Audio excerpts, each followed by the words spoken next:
Bonjour, vendredi le 21 novembre 2022, c'est Myriam Nostrum, la mère TDAH la plus revendicatrice du Québec à l'heure actuelle sur les réseaux sociaux.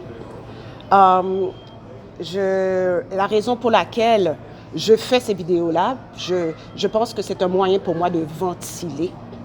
Oui, c'est un moyen pour moi de ventiler, bien qu'il y a cet aspect légal-là. Mais on va dire déjà là, comme je vous ai dit hier, j'ai dû passer 5 avocats. Donc, voyez-vous, sont-ils intelligents? Savent-ils ce qu'ils font? Ah, je crois bien. Je crois très bien. Mais ce qu'il ne faut pas oublier, c'est que le système de justice au Québec a 3 paliers. Il y a le palier pénal, le palier criminel et le palier chambre de la jeunesse. Donc, c'est sous cette tutelle que je me trouve, la chambre de la jeunesse. Lorsqu'il dit chambre, ce n'est pas de la justice pure, parce que c'est des ententes entre les 3 parties. Et qu'est-ce qu'ils font? Ils trient les preuves. Donc, si la preuve va à mon honneur étant parent, l'avocat qui est supposé de défendre ma cause, il fait des compromis. Voyez-vous? Donc, c'est ça qui explique que ça fait 3 ans et rien ne bouge. Bien au contraire, le juge Lantier a fait son jugement du placement à majorité de mes filles qui sont une fratrie. Et ça fait 3 ans qu'elles sont séparées. Encore là, tous ces indices démontraient depuis le départ que la DPJ n'avait aucune motivation pour réintégrer mes enfants dans leur milieu familial. D'après vous, pourquoi? Eh bien, il y a cette question de sous, comme je l'ai dit. Les besoins particuliers, c'est des besoins qui font appel à de la subvention.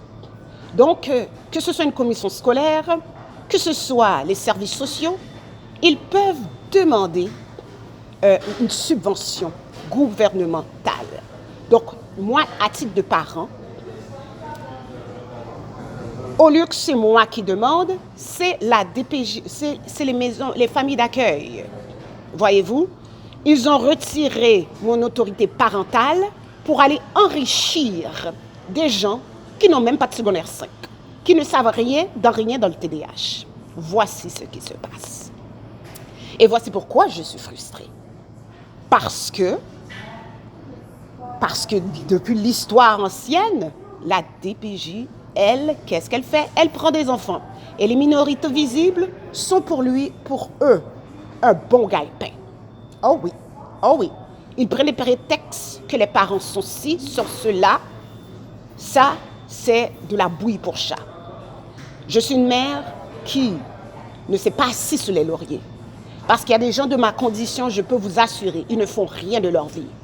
Mais moi, tenant compte que justement, j'avais une mère chrétienne, une mère qui travaillait, une mère qui m'a éduquée dans les voies chrétiennes, une mère qui a payé l'école privée pour moi, une mère qui m'a poussée et qui m'a dit « tu peux venir ce que tu veux dans ce pays-là ».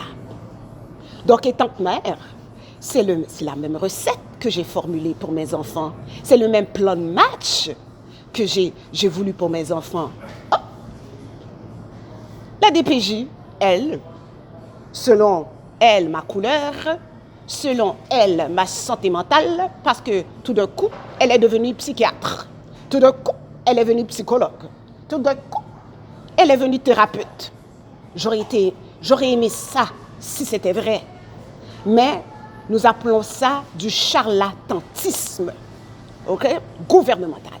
C'est des charlatans, d'accord? Ils parlent de choses qu'ils ne savent pas. Ils manipulent des situations de vie et étiquettent les gens. Et malheureusement, les gens de souche migratoire est justement leur monnaie d'échange. Moi, pourquoi que je parle ainsi? C'est parce que je suis une femme qui se respecte. Je suis une femme engagée. Et en plus, je suis enseignante en santé. Vous savez qu'est-ce qu'elle m'a dit la dernière fois que je suis allée voir l'intervenante? Pascal, je ne dirai pas le reste, sinon. Elle me dit, Madame Stram. Je dis oui. Dites-moi, vous m'avez dit que vous enseignez. Qu'est-ce que vous enseignez? Où vous enseignez? Je lui ai dit, avez-vous perdu la tête? Pensez-vous que je suis assez folle pour vous dire où je travaille? J'ai dit, moi, mon travail, c'est non négociable. Mon travail, c'est mon gagne-pain. Donc, j'ai dit, vous mettez le nez partout, et puis vous faites la bru, et puis maintenant, vous allez aller embêter mon employeur. Pour quelle raison? Qu'est-ce que vous allez faire de plus? Rien, que du trouble. Donc, la DPJ en elle soit, oui, c'est un marché fermé. Oui, c'est ça le nom.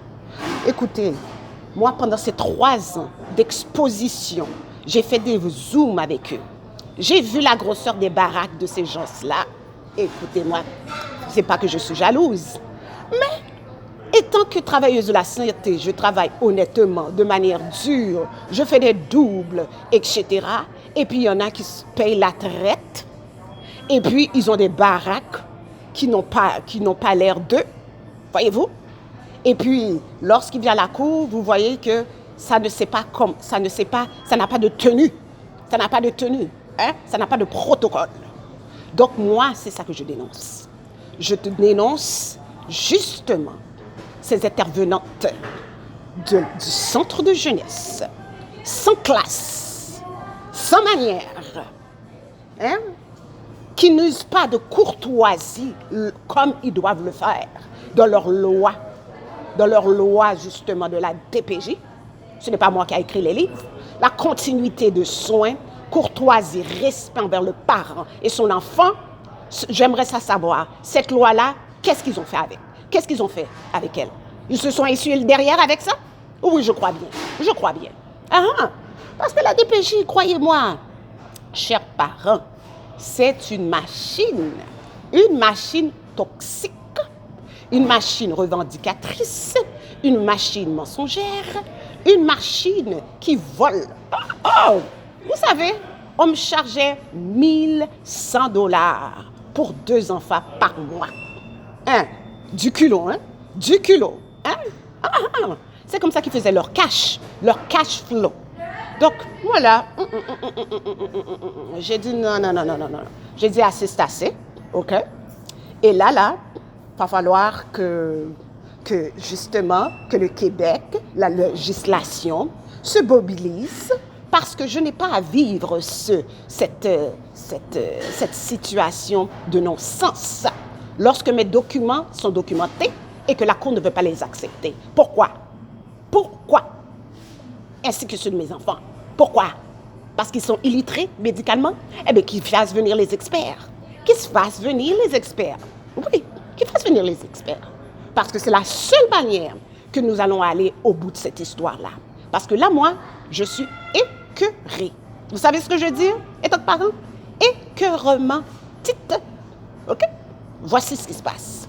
Donc, partagez ce message-là, si vous êtes concerné, bien sûr. Je parle de TDAH et de la discrimination que, justement, je vis, que les familles prises avec la DPJ font face. D'accord? Ce n'est pas une question de couleur, mais c'est un débat de société, parce que je ne savais pas qu'en 2022, j'aurais à me battre pour mes droits.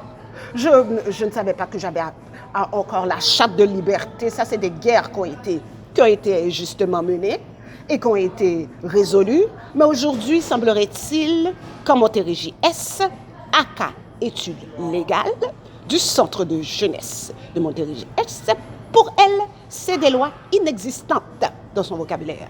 Et pourquoi? Nous ne vivons pas dans une société. Donc, ce qui est d'ordre public, les lois sont pour tout le monde et non pour une classe à part. Je paye des taxes, je suis libre de m'exprimer. Donc, partagez. Merci. Au revoir.